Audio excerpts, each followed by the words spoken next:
Kemuliaan kepada Allah Bapa, Putra, dan Roh Kudus. Amin. Shalom.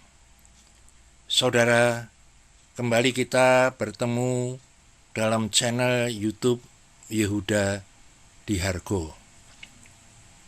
Saudara, firman yang akan kita bahas saat ini ialah mengenai pengajaran yang keluar dari Injil Kristus.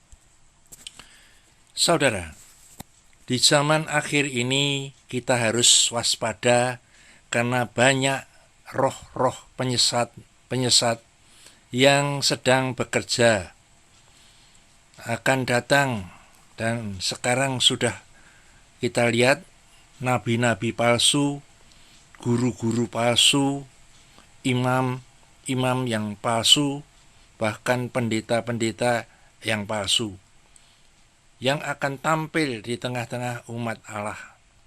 Mereka akan memasukkan pengajaran-pengajaran yang disimpangkan atau diselewengkan untuk menyesatkan banyak orang. Karena keserakan hati mereka untuk mencari keuntungan, mereka akan mengabaikan apa yang menjadi peringatan daripada Allah. Mereka akan mengadakan tanda-tanda yang dahsyat dan mujizat-mujizat palsu, dan sekiranya mungkin mereka menyesatkan juga orang-orang pilihan.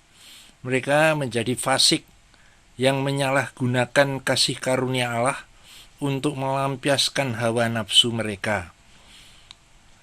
Dan juga itu adalah noda dalam perjamuan kasih, di mana mereka tidak malu-malu melahap dan hanya mementingkan diri mereka sendiri. Saudara, kita harus menjadi orang yang cerdas rohaninya dan juga bijak, yang dapat membedakan mana yang benar dan mana yang salah, dan juga bisa melihat mana yang asli dan mana yang palsu. Saudara, setelah kita banyak mendengarkan firman Tuhan kebenaran dan juga mempelajarinya, maka kita juga telah mengikuti dengan cermat dan teliti dan telah menerima masukan-masukan, sehingga kita tidak mudah lagi diombang-ambingkan oleh rupa-rupa angin pengajaran, oleh permainan palsu manusia dalam kelicikan yang menyesatkan, yang memalsukan dan menyelewengkan dari Injil Kristus. Ujilah setiap firman Tuhan yang kita dengar dengan kepekaan roh kita. Saudara, marilah kita membuka Alkitab kita yang ditulis di dalam 2 Yohanes pasalnya 1 ayatnya yang ke-8 sampai ayat yang ke-11. Demikian bunyi firman Tuhan. Waspadalah supaya kamu jangan kehilangan apa yang telah kami kerjakan itu, tetapi supaya kamu mendapat upahmu sepenuhnya. Setiap orang yang tidak tinggal di dalam ajaran Kristus, tapi yang melangkah keluar dari situ, tidak memiliki Allah. Barang siapa tinggal di dalam ajaran itu, ia memiliki Bapa maupun Anak. Jikalau seseorang datang kepadamu dan ia tidak membawa ajaran ini, janganlah kamu menerima dia di dalam rumahmu, dan janganlah memberi salam kepadanya, sebab barang siapa yang memberi salam kepadanya, ia mendapat bagian dalam perbuatan yang jahat. Saudara, kita sudah mendengarkan firman Tuhan yang dibacakan ini, bahwa orang yang melangkah keluar dari ajaran Kristus itu adalah orang yang berbuat jahat. Kenapa demikian? Karena Kristus ini adalah satu-satunya yang akan dipakai oleh Bapa untuk menyampaikan firman daripadanya.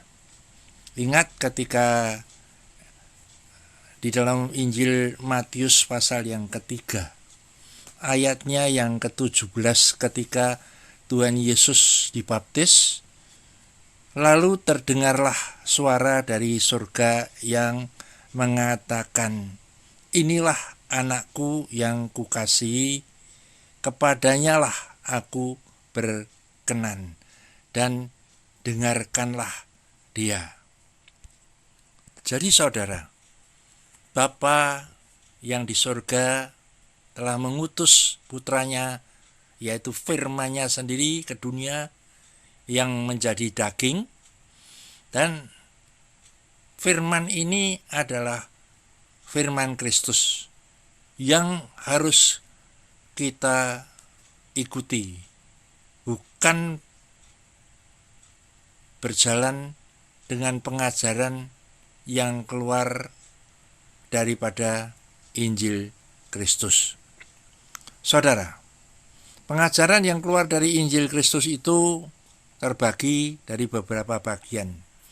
Yang pertama, yaitu perkawinan dengan hukum Taurat yang akan berbuahkan perbuatan daging. Persekutuan dengan hukum Taurat membuka diri terhadap serangan iblis melalui manipulasi, penyesatan, dominasi, roh yang menguasai, roh-roh pengendali, dan intimidasi, teror, ketakutan, hidup di dalam penampilan, dan menjadi munafik. Saudara, oleh dorongan diri sendiri melakukan apa yang dituntut hukum Taurat, itu merupakan perkawinan dengan hukum Taurat yang dimaksud di dalam Roma 2 ayat 14-15. Demikian bunyi firman Tuhan.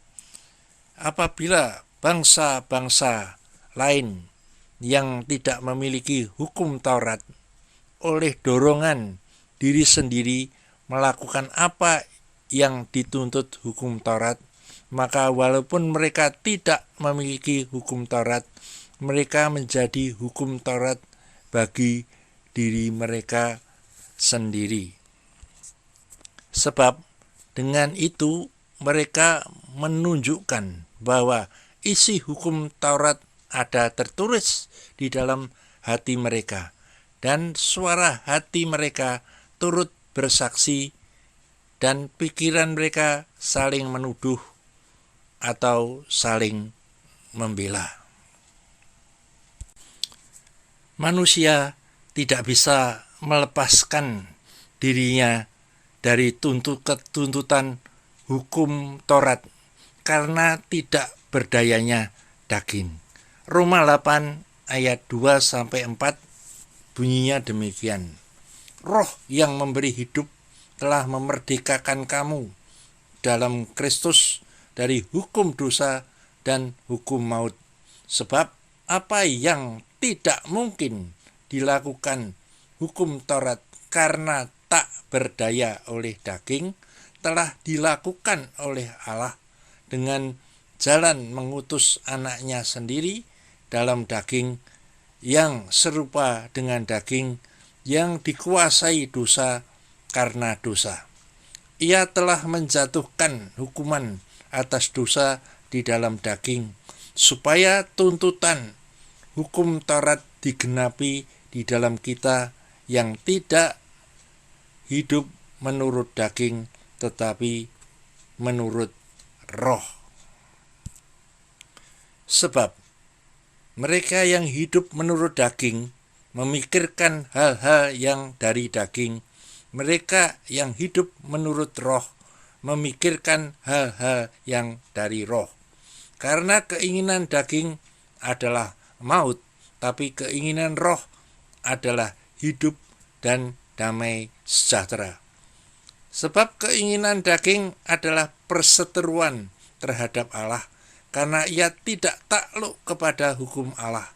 Hal itu memang tidak mungkin baginya. Mereka yang hidup di dalam daging tidak mungkin berkenan kepada Allah. Saudara, karena tubuh kita, tubuh manusia itu ketika jatuh di dalam dosa, ia telah terjual di bawah kuasa dosa. Roma 7 ayat yang ke-14.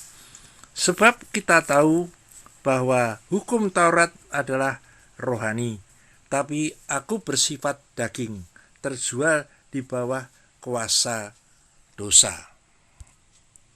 Tetapi di dalam anggota-anggota tubuhku, aku melihat hukum lain yang berjuang melawan hukum akal budiku dan membuat aku menjadi tawanan hukum dosa yang ada di dalam anggota-anggota tubuhku.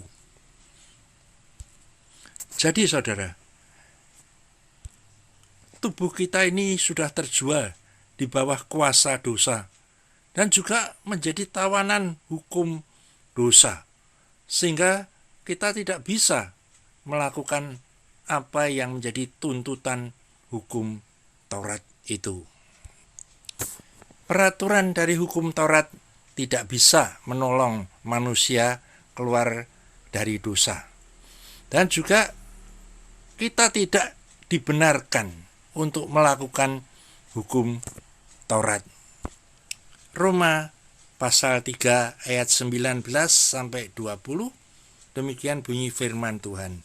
Tapi kita tahu bahwa segala sesuatu yang tercantum dalam kitab Taurat ditujukan kepada mereka yang hidup di bawah hukum Taurat, supaya tersumbat setiap mulut dan seluruh dunia jatuh ke bawah hukuman Allah.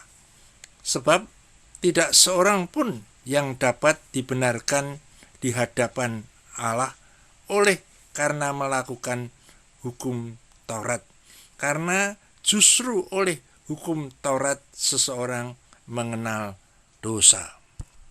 Saudara, jadi hukum Taurat justru membuat orang itu mengenal dosa. Sebelum ada hukum Taurat, manusia tidak mengenal apa yang artinya dosa, karena tidak ada rambu-rambu yang mengatur. Kalau peraturan-peraturan yang ada yang mengenai dosa juga mencegah kita dari pembenaran diri kita. Manusia dibenarkan karena iman. Jadi orang Kristen itu dibenarkan karena iman, bukan melakukan hukum Taurat. Roma 3 ayat 28, karena kami yakin bahwa manusia dibenarkan karena iman dan bukan karena ia melakukan hukum Taurat. Jadi saudara, peraturan hukum Taurat itu membuat dosa mendapatkan kesempatan membangkitkan rupa-rupa keinginan. Tapi justru tanpa hukum Taurat, dosa itu mati. Roma 7 ayat yang ke-8. Tetapi dalam perintah itu dosa mendapat kesempatan untuk membangkitkan di dalam diriku rupa-rupa keinginan, sebab tanpa hukum Taurat dosa mati. Tetapi sekarang kita telah dibebaskan dari hukum Taurat, sebab kita telah mati bagi Dia yang mengurung kita, sehingga kita sekarang melayani dalam keadaan baru menurut roh dan bukan dalam keadaan lama menurut hukum Taurat. Sebab waktu kita masih hidup di dalam daging, hawa nafsu dosa yang dirangsang oleh hukum Taurat bekerja dalam anggota-anggota tubuh kita agar kita itu berbuah bagi maut. Saudara, hukum Taurat itu disusun dengan tujuan utama untuk menuntun manusia datang kepada Kristus. Galatia 3 ayat 23, demikian bunyi firman Tuhan. Sebelum iman itu datang, kita berada di bawah pengawalan hukum Taurat dan dikurung sampai iman itu telah dinyatakan. Jadi hukum Taurat adalah penuntun bagi kita sampai Kristus datang, supaya kita dibenarkan karena iman. Kamu lepas dari Kristus jikalau kamu mengharapkan kebenaran oleh hukum Taurat. Jadi kalau kita tetap akan melakukan hukum Taurat, kita itu hidup di luar kasih karunia. Ini menurut firman Tuhan dalam Galatia 5 ayat yang keempat. Kamu lepas dari Kristus jikalau kamu mengharapkan kebenaran oleh hukum Taurat. Kamu hidup di luar kasih karunia. Saudara, banyak orang Kristen itu tidak menyadari bahwa secara tidak sadar mereka itu hidup di bawah hukum Taurat, termasuk halnya persepuluhan. Mari kita akan lihat apa yang dikatakan firman Tuhan yang ditulis di dalam Ibrani 7 ayat yang kelima. Dan mereka dari anak-anak Lewi yang menerima jabatan imam mendapat tugas menurut hukum Taurat untuk memungut persepuluhan dari umat Israel, yaitu dari saudara-saudara mereka, sekalipun mereka ini juga adalah keturunan Abraham. Saudara, di dalam Injil Lukas pasal 16 ayat yang ke-16 bunyinya demikian. Hukum Taurat dan kitab para nabi berlaku sampai kepada zaman Yohanes, dan sejak waktu itu kerajaan Allah diberitakan dan setiap orang menggagainya, berebut memasukinya. Saudara, jadi saudara, kalau kita ini membayar persepuluhan, sedangkan dalam firman Tuhan tadi kita dengar bahwa hukum Taurat dan kitab para nabi itu berlaku sampai kepada zaman Yohanes. Dan ini zaman sekarang hukum Taurat sudah tidak berlaku lagi. Jadi kalau kita tetap membayar persepuluhan, berarti kita tetap hidup itu melanggar firman daripada Injil Kristus.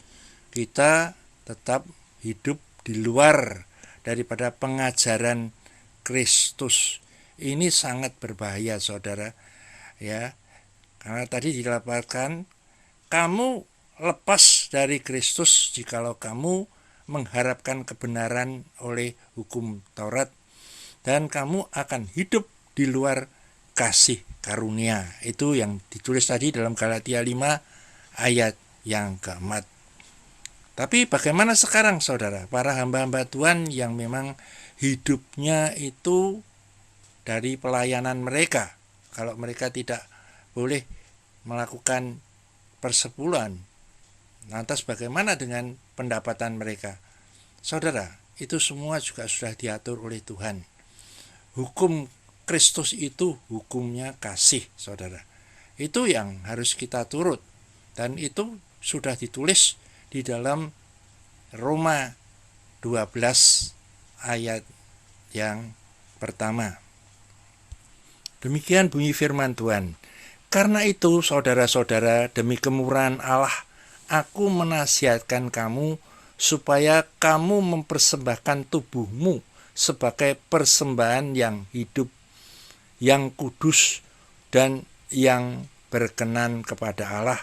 Itu adalah ibadahmu yang sejati.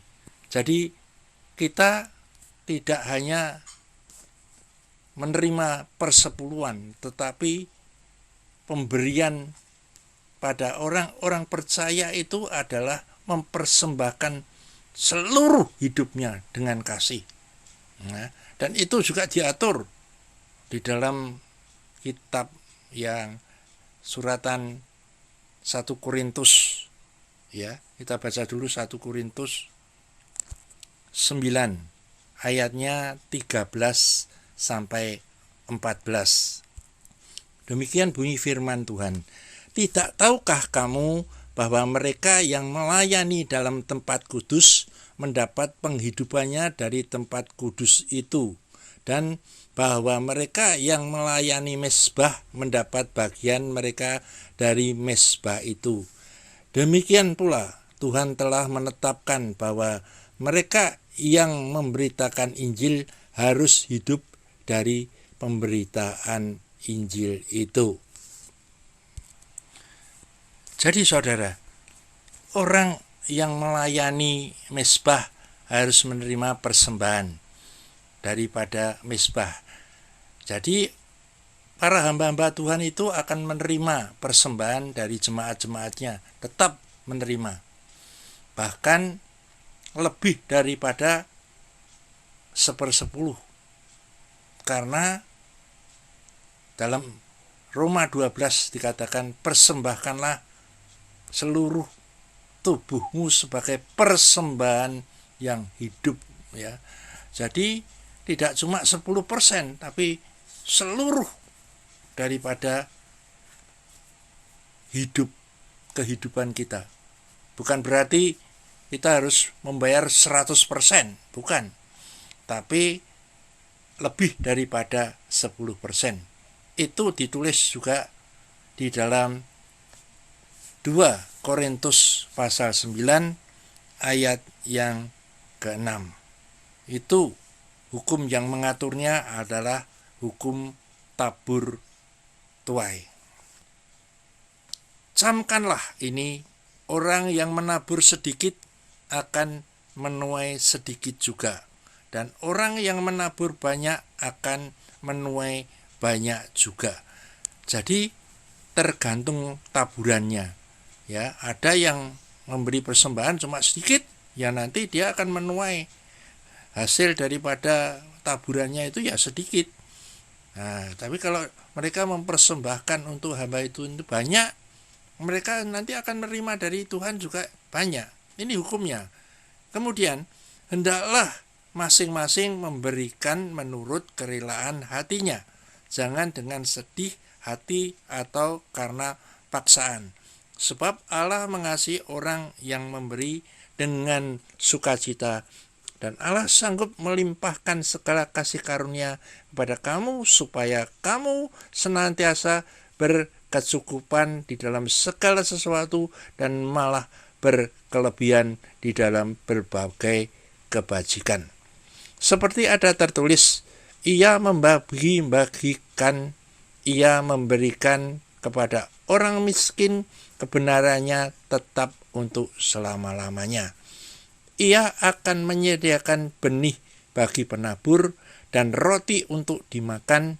Ia juga yang akan menyediakan benih bagi kamu dan melipat gandakannya dan menumbuhkan buah-buah kebenaranmu. Yang diartikan ini menyediakan benih itu ialah menyediakan persembahan untuk kamu. Kalau tidak punya persembahan, Tuhan akan memberikan, yaitu benih persembahan itu, dan Tuhan sanggup melipat gandakan persembahanmu untuk hamba-hamba Tuhan yang melayani. Kamu akan diperkaya dalam segala macam kemurahan hati yang membangkitkan syukur kepada Allah oleh karena kami. Sebab pelayanan kasih yang berisi pemberian itu bukan hanya mencukupkan keperluan-keperluan orang-orang kudus, tapi juga melimpahkan ucapan syukur kepada Allah. Ya, jadi persembahan kita di gereja ini juga sebagai melimpahkan ucapan syukur kepada Allah di dalam ibadah kita, dan juga mencukupkan keperluan hamba-hamba Tuhan yang melayani mezbah itu.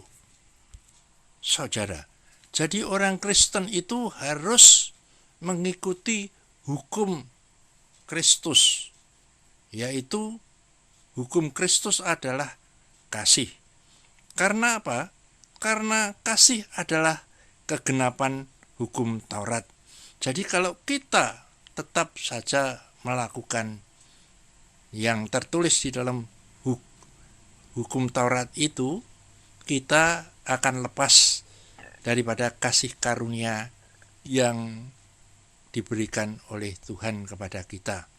Berarti kita akan di luar kasihnya.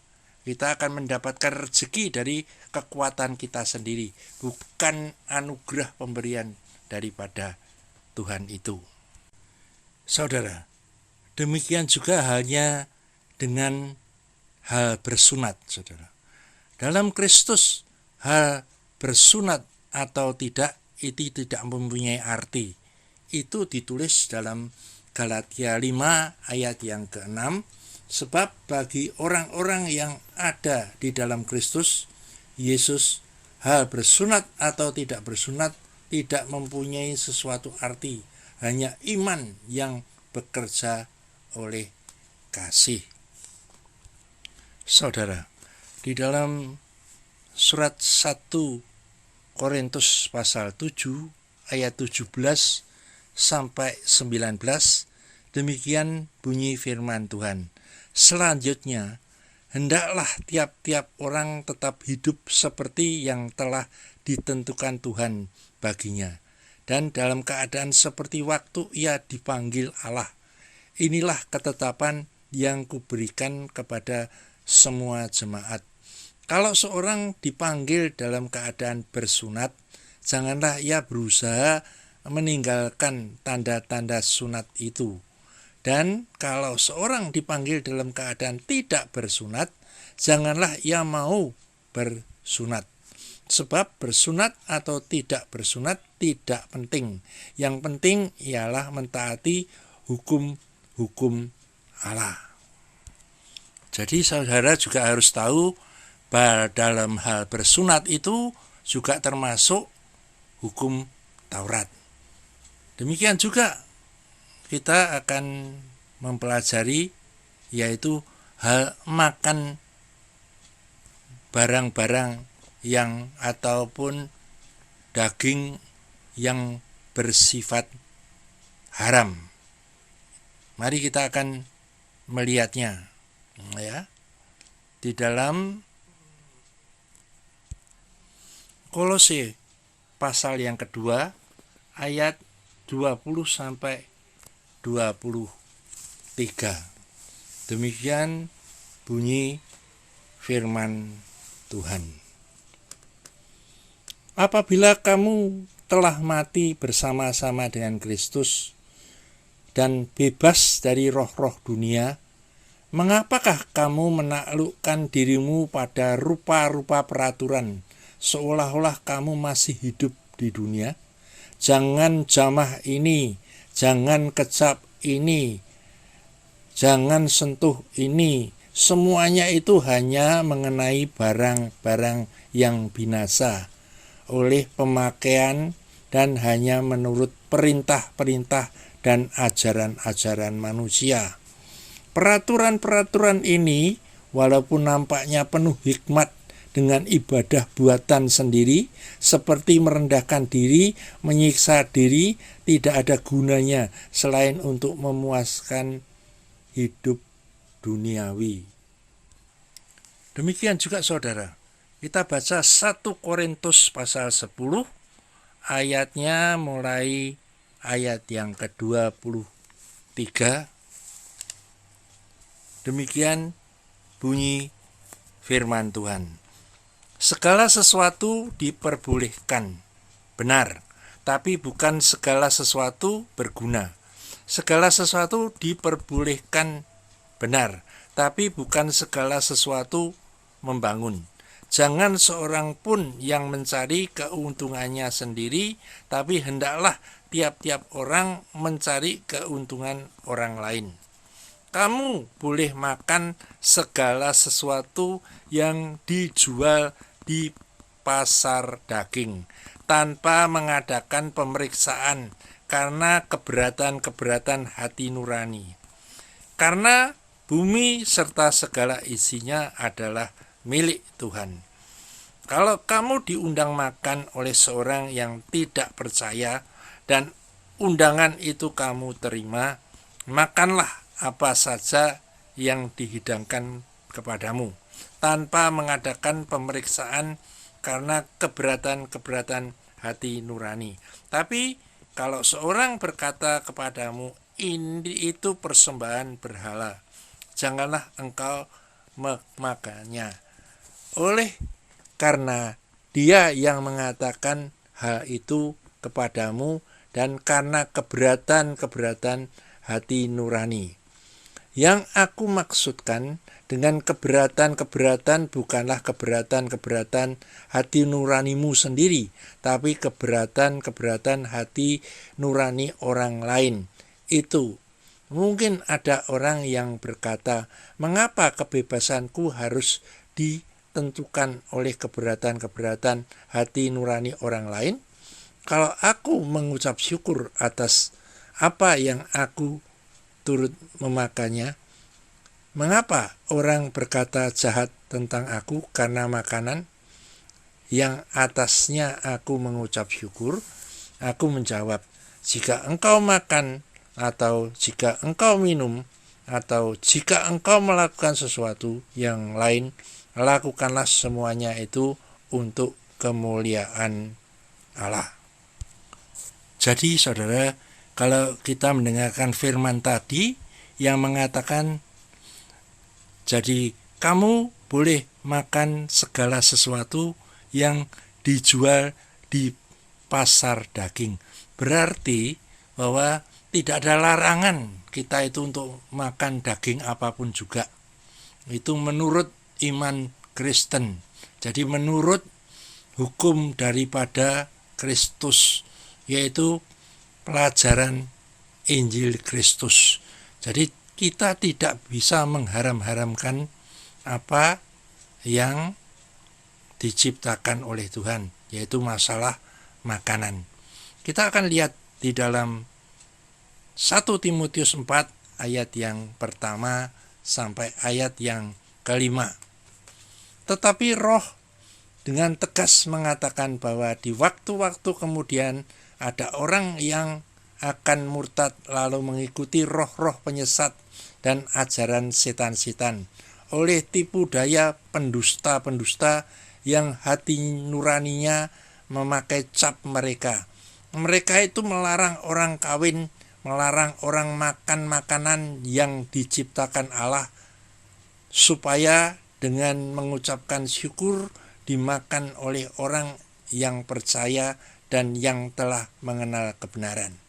Karena semua yang diciptakan Allah itu baik dan semuanya tidak ada yang haram jika diterima dengan ucapan syukur.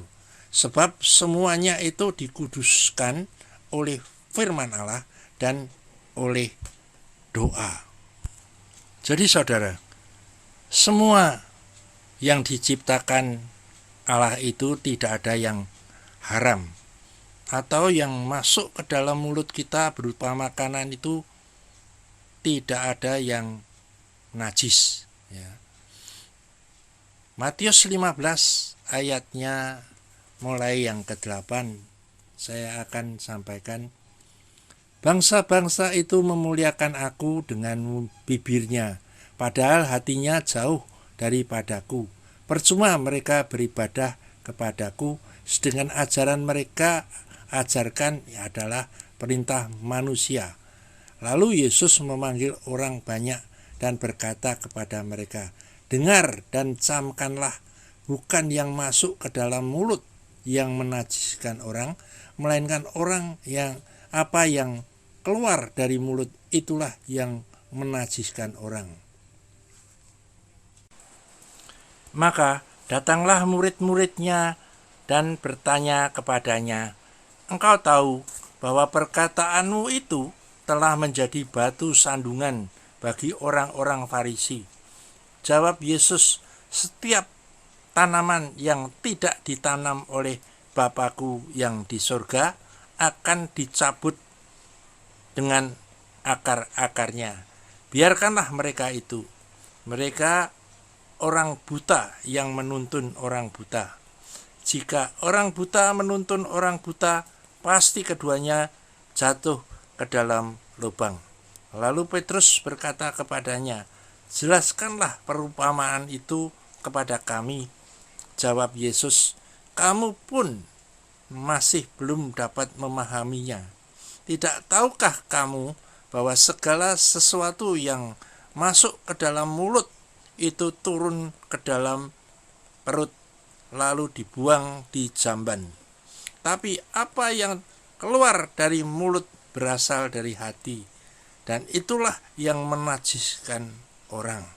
Karena dari hati timbul segala pikiran jahat, pembunuhan, perzinahan, perselingkuhan, percabulan, pencurian, sumpah palsu, dan hujat.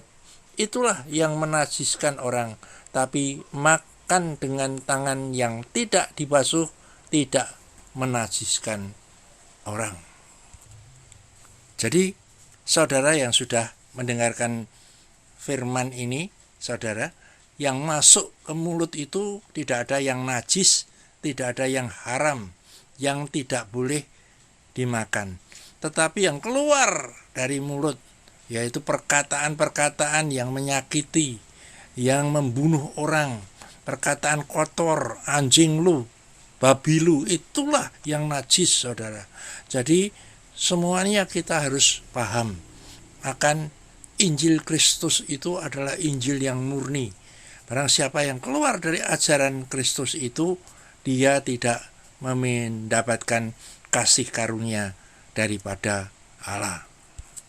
Saudara, selanjutnya pengajaran yang keluar dari Injil Kristus yang kedua, itu ialah pengajaran yang lebih mengutamakan kebutuhan dan kemakmuran di bumi daripada mencari kerajaan Allah dan kebenarannya. Di dalam Injil Matius 6 ayat 31 sampai ayat yang ke-33, demikian bunyi firman Tuhan. "Sebab itu janganlah kamu khawatir dan berkata, apakah yang akan kami makan, apakah yang akan kami minum, apakah yang akan kami pakai. Semua itu dicari bangsa-bangsa yang tidak mengenal Allah. Akan tapi Bapamu yang di surga tahu bahwa kamu memerlukan semua itu. Tetapi carilah dahulu kerajaan Allah dan kebenarannya, maka semuanya itu akan ditambahkan kepadamu. Sebab itu, janganlah kamu khawatir akan hari besok, karena hari besok mempunyai kesusahannya sendiri. Kesusahan sehari cukuplah untuk sehari."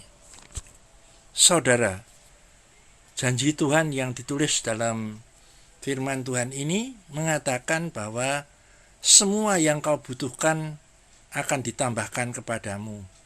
Tapi Tuhan menghendaki kita mencari dulu kerajaan Allah dan kebenarannya. Saudara, mengenai kerajaan Allah itu bukan soal makanan minuman.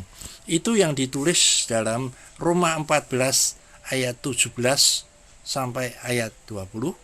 Sebab kerajaan Allah bukanlah soal makanan dan minuman, tapi soal kebenaran, damai sejahtera, dan sukacita oleh Roh Kudus.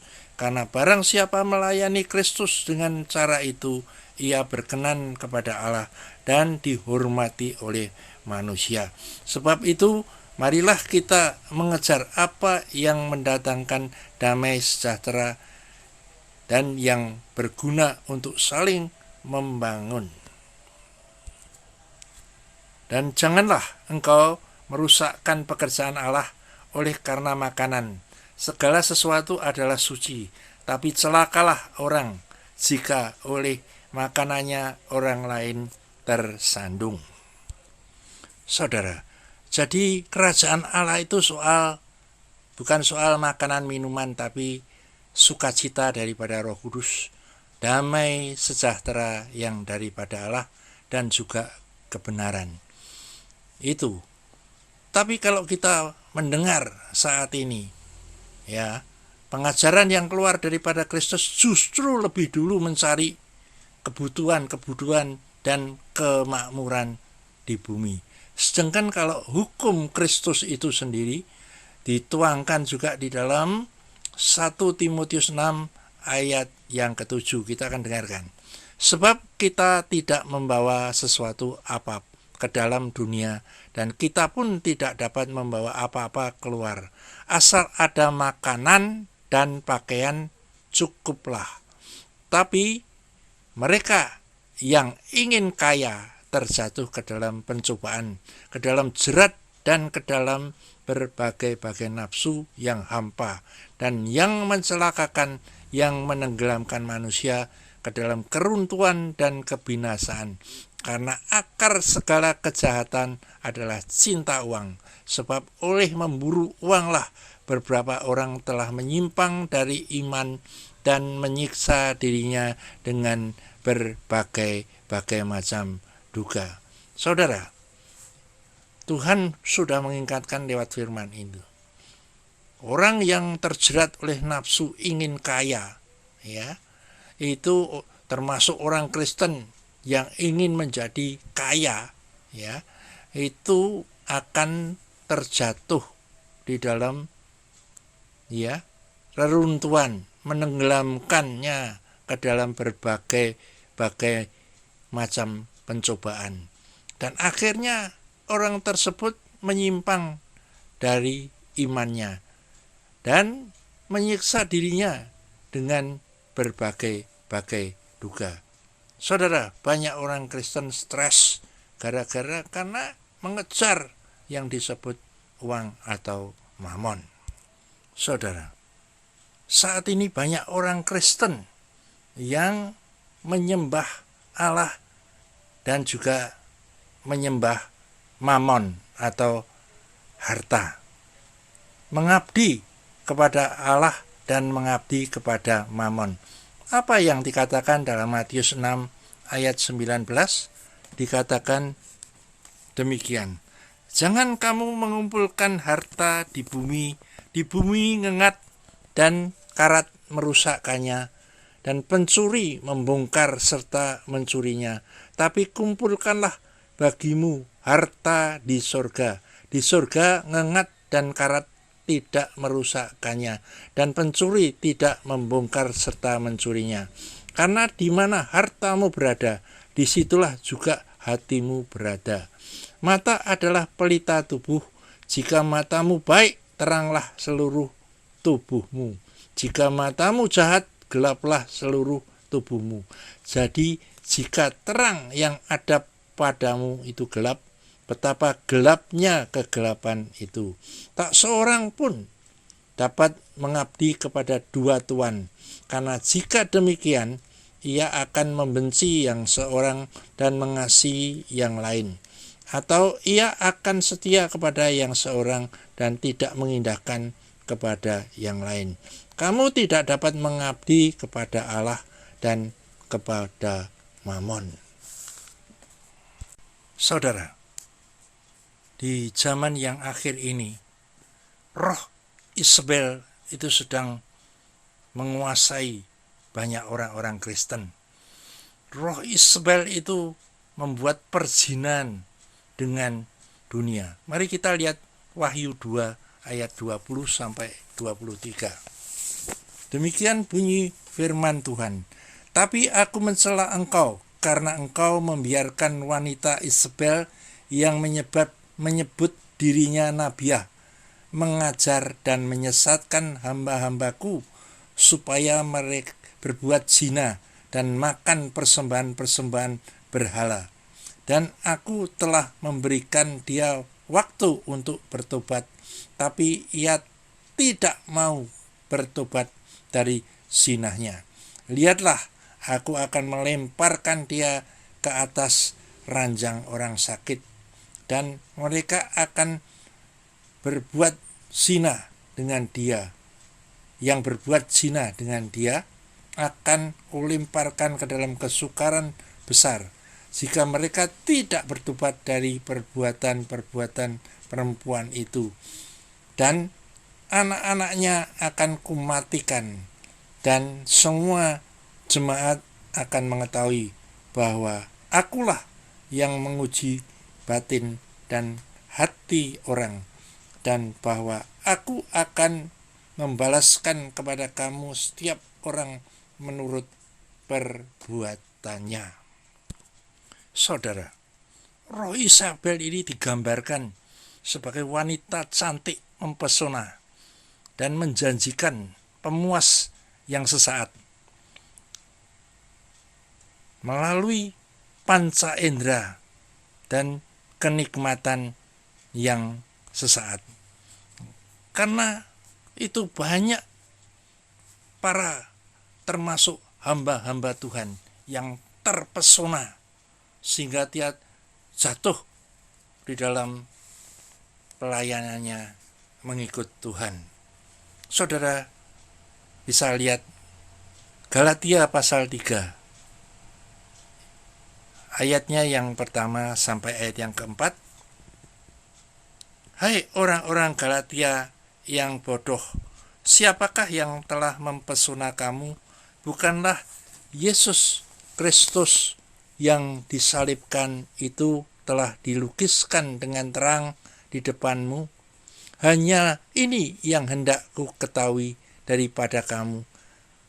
Adakah kamu telah menerima roh karena melakukan hukum Taurat, atau karena percaya kepada pemberitaan Injil?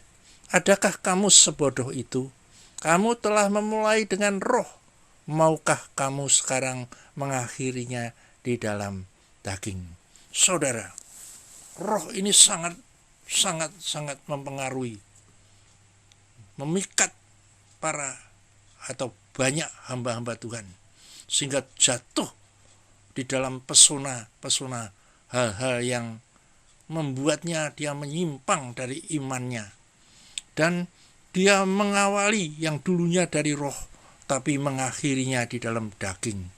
Banyak mereka yang tidak sampai nanti di garis finish melewat pertandingan, mereka berjatuhan berguguran karena roh Isabel ini, saudara. Jadi hati-hati dengan orang yang ingin kaya, termasuk juga hamba-hamba Tuhan atau pendeta-pendeta yang menjadi kaya, karena di dalam kekayaan itulah banyak hal-hal yang mengerikan bisa terjadi. Dan juga termasuk orang-orang yang telah menjadi sahabat daripada dunia. Yakobus 4 ayat yang keempat. Hai kamu orang-orang yang tidak setia, tidak tahukah kamu bahwa persahabatan dengan dunia adalah permusuhan dengan Allah? Jadi barang siapa hendak menjadi sahabat dunia ini, ia menjadikan dirinya itu musuh Allah. Saudara, yang disebut sahabat, menjadi sahabat dunia itu adalah perzinahan dengan dunia. Demikian juga dikatakan bahwa siapa yang mengasihi dunia ini, saudara, kita akan lihat barang siapa yang mengasihi dunia ini. Ada di dalam 1 Yohanes pasal yang kedua, ayatnya yang ke-15 sampai 17. Janganlah kamu mengasihi dunia dan apa yang ada di dalamnya. Jikalau orang mengasihi dunia, maka kasih akan Bapa tidak ada di dalam orang itu. Sebab semua yang ada di dalam dunia, yaitu keinginan daging, keinginan mata, serta keangkuhan hidup, bukanlah berasal dari Bapa, melainkan dari dunia. Dan dunia ini sedang lenyap dengan keinginannya, tapi orang-orang yang melakukan kehendak Allah tetap hidup selama-lamanya. Saudara, yang disebut keinginan daging itu adalah kekuatan atau tabiat manusia dalam hawa nafsunya. Itu yang disebut keinginan daging.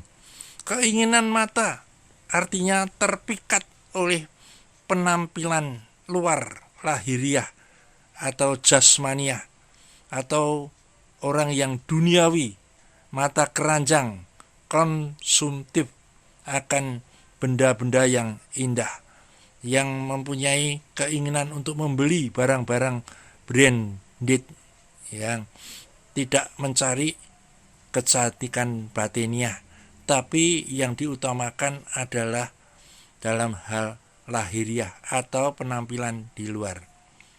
Keangkuhan hidup itu berarti berpuas diri dengan kondisi lahiriah, menyombongkan pencapaian, sukses, jabatan, status, harga diri, gengsi, serta harta miliknya yang ada di dunia ini.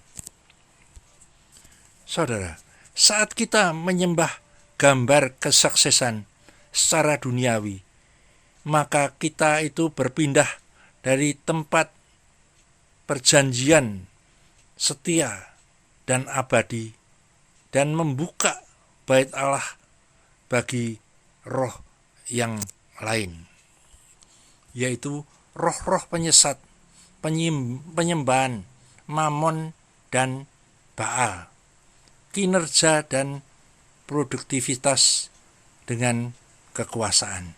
Saudara, firman Tuhan di dalam Roma pasal 1 ayat yang ke-21 berkata demikian, sebab sekalipun mereka mengenal Allah, mereka tidak memuliakan Dia sebagai Allah atau mengucap syukur kepadanya. Sebaliknya pikiran mereka menjadi sia-sia dan hati mereka yang bodoh menjadi gelap. Mereka berbuat seolah-olah mereka penuh hikmat, tapi mereka telah menjadi bodoh. Mereka menggantikan kemuliaan Allah yang tidak fana dengan gambaran orang mirip dengan manusia yang fana. Burung-burung, binatang-binatang yang berkaki 4 atau binatang-binatang yang menjalar. Karena itu Allah menyerahkan mereka kepada keinginan hati mereka akan kecemaran, sehingga mereka saling mencemarkan tubuh mereka, sebab mereka menggantikan kebenaran Allah dengan dusta dan memuja dan menyembah makhluk dengan melupakan penciptanya yang harus dipuji selama-lamanya. Amin. Saudara, pengajaran yang keluar dari Injil Kristus yang menjadi bagian yang ketiga. Kalau yang pertama tadi adalah perkawinan dengan hukum Taurat berbuah perbuatan daging. Yang kedua adalah teologi kemakmuran, yaitu kebutuhan-kebutuhan di bumi lebih diutamakan dari mencari dulu kerajaan Allah. Yang ketiga adalah perkawinan dengan okkultisme atau penyembahan berhala. Artinya kepercayaan kepada kekuatan gaib spiritual yang dapat dikuasai atau dipelajari manusia.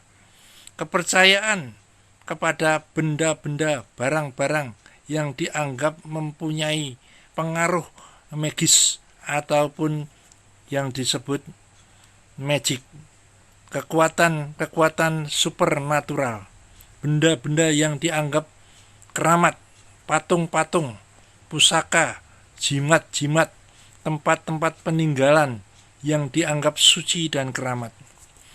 Juga pengaruh tradisi nenek moyang, adat istiadat, kebiasaan dari upacara-upacara penyembahan dalam pernikahan, juga dalam kematian atau dalam kelahiran. Larangan-larangan dan pantangan-pantangan yang harus diikuti. Melihat hari-hari baik atau weton, juga yang mengatur melalui horoskop. Melihat tata letak yang baik dari tempat atau rumah atau kamar, yaitu yang disebut Hong Shui dalam bahasa Cina-nya. Percampuran Kristen dengan adat istiadat orang kafir.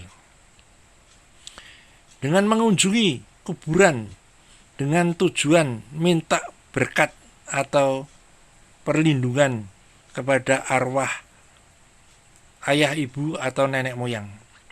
Memindahkan tulang orang mati dengan upacara besar-besaran untuk menghormati orang-orang mati.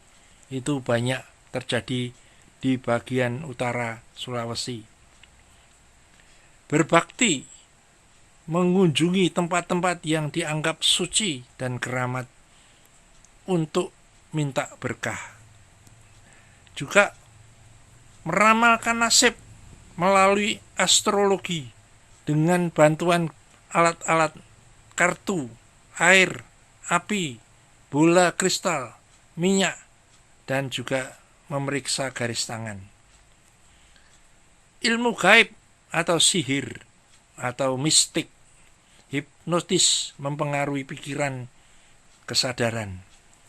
Juga dengan kekuatan batin, sugesti, dan jiwa.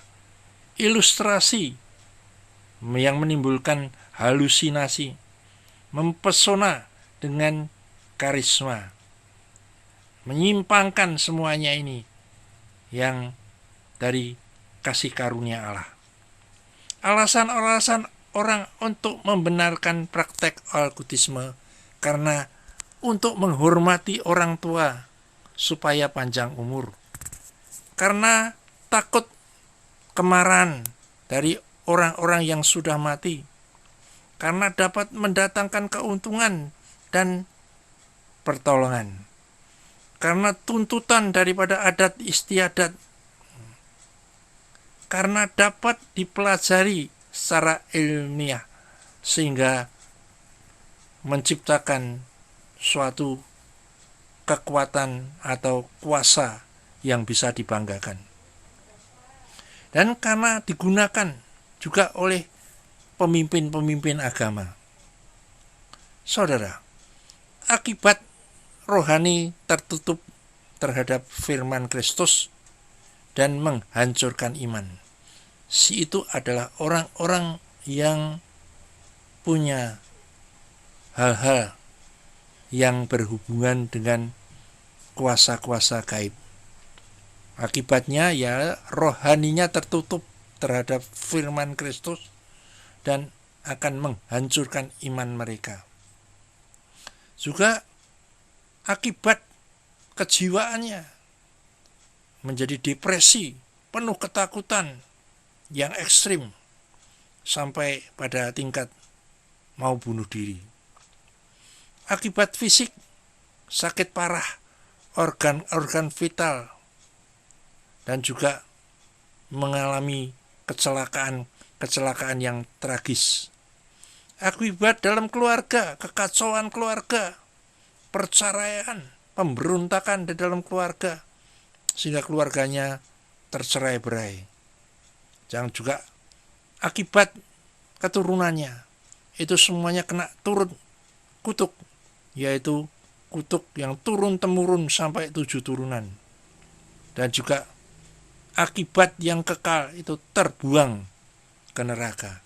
Saudara, ini semuanya adalah orang-orang yang melangkah keluar dari ajaran Kristus yang saat ini sangat mengerikan. Banyak sekali orang-orang Kristen, mungkin karena pengetahuan atau pengajaran yang salah dari pendahulu-pendahulunya, atau pemimpin-pemimpin yang melayani pekerjaannya dengan sesuatu yang bukan dari Tuhan. Semuanya karena akal pikiran mereka tidak mengikuti ajaran dari Kristus, melainkan mereka mengutamakan yaitu pendapat atau tafsiran-tafsiran di dalam Alkitab ini menurut asumsi mereka. Itulah yang membuat banyak generasi-generasi Kristen ini, kalau tidak dengan pengajaran yang kuat, akan murtad suatu saat. Demikian saudara, firman Tuhan mengenai apa yang menjadi akibatnya itu sudah disampaikan semuanya. Jadi kita akhiri dulu sekian daripada pembahasan firman Tuhan ini. Mari kita berdoa. Bapa di sorga, kami mengucap syukur karena kasih anugerah-Mu yang begitu besar, sehingga oleh pengurapan-Mu Roh Kudus kami dapat menyelesaikan pengajaran mengenai ajaran yang keluar daripada Injil Kristus ini sesuai dengan apa yang telah Kau sampaikan Tuhan. Kami percaya kuasa Roh Kudus bekerja lewat kebenaran firman Tuhan ini dan menjamah hati setiap orang-orang yang mendengarkan daripada firman ini, sehingga firman ini boleh menggores di dalam hati mereka dan mengingatkan mereka jangan sampai mereka ini menjadi Kristen yang hanya Kristen yang munafik, Kristen yang imitasi, dan Kristen yang duplikat saja, melainkan benar-benar menjadi orang Kristen yang bukan cuma agamawi, tapi menjadi murid Kristus sesuai dengan Injil Kristus. Terima kasih ya Bapa. Urapi hamba-Mu yang Kau percayakan sebagai alat untuk berbicara. Urapi dengan kuasa-Mu Roh Kudus. Segala pujian, hormat, kemuliaan hanya Engkau yang patut menerimanya. Hanya di dalam nama Tuhan Yesus Kristus hamba-Mu sudah berdoa dan mengucapkan syukur. Haleluya. Amin.